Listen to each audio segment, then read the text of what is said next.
Hello everybody, I'm Jennifer Perrin. Before I begin today's topic, I want to remind you that when I refer to question numbers on the TOEFL speaking section, I am referring to the numbers still used in most practice sets. In other words, most practice sets still have all 6 questions since the test was only changed last year. Today I want to talk about your TOEFL speaking strategies. One thing I've discovered while working with several of my students is the importance of knowing what you can do with the time. This means doing some work with the stopwatch, which records how long it takes to do something, instead of with a timer, which makes a sound when the time has finished.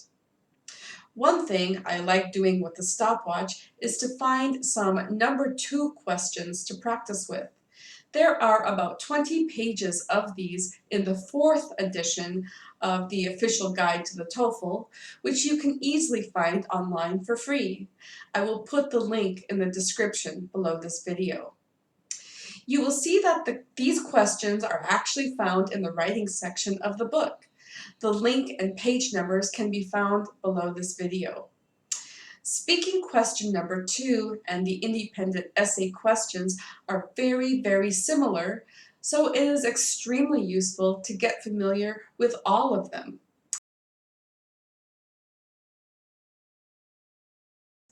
So the procedure is this.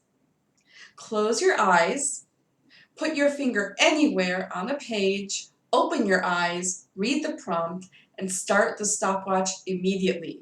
Do not give yourself the 15 seconds to prepare, and do not take any extra time at all to think about your answer, right? It's just a quick, fast answer.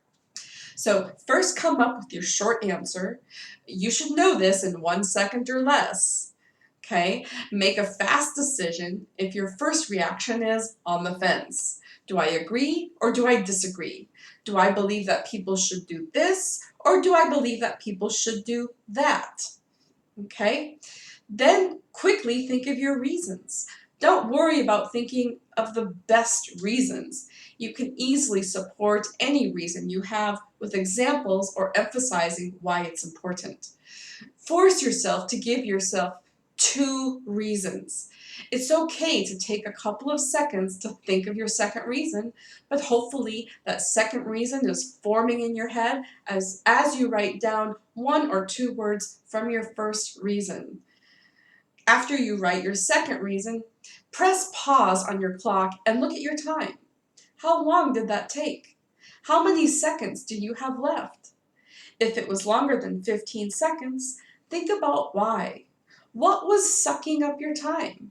And how can you cut that out in your next practice? Now, look at your clock again, start the time again, and speak without pausing.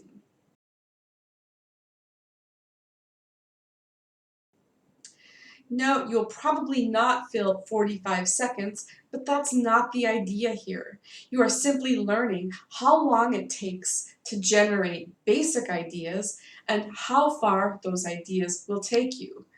This gives you direction and other things that you might need to do during those 15 seconds in order to start strong and fill the time in a structured way. There are 2 ideas here of why we want to practice it this way. One is you realize how much you can do and what exactly you can and cannot do without those 15 seconds. You also learn how much time you can really fill, speaking in an organized way without those 15 seconds. The second idea here is that you're learning what you need to do for yourself during those 15 seconds. What did you have the most trouble with? What were the elements that were missing that you know you need to have to get to that 42 or 43 second mark? These missing elements are the things that you can focus on filling in during those 15 seconds. In my own experience, I've seen students that need to write transition words, synonyms, or paraphrases for repeated concepts, reminders to stay in a specific verb tense, such as the present tense or conditional, the first few words, or even an idea for the conclusion. Then remember that when you're taking notes, you're writing as little as possible in order to give the most information possible for yourself. Symbols, abbreviations, short words. If the word is shorter in your first language, that might be useful, as long as it doesn't cause you to think in your first language. A third idea to practicing this way that is really important is that it gives you confidence. To know that you can say a lot of things and be almost there with almost no preparation is incredibly useful. I know that I can speak for 36 seconds without any help at all, right? It's extremely motivating. The more you practice these with question number 2, the easier it will get for the other questions. Once you have a good rhythm and useful strategies, then start to practice with the timer instead of the stopwatch. Give yourself the full 15 seconds to prepare and no more than 43 seconds to speak. Remember that speaking longer than 44 seconds can negatively affect your score. Also, remember that the more you practice, the more ready you will feel. And using many prompts from this 4th edition of the ETS Official Guide to TOEFL will not only help you practice more, but also help you become more familiar with the different topics and types of questions that you might see on test day.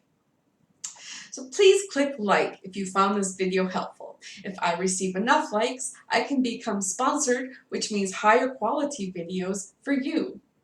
In the comments section below, please post a question or comment that will inspire content for future videos. Also, if you are someone who knows how to do simple video editing functions or know somebody who does, please post a comment or find me on my website, Facebook, LinkedIn, Instagram, or Twitter. I can exchange free English classes for help with simple video editing. Thank you.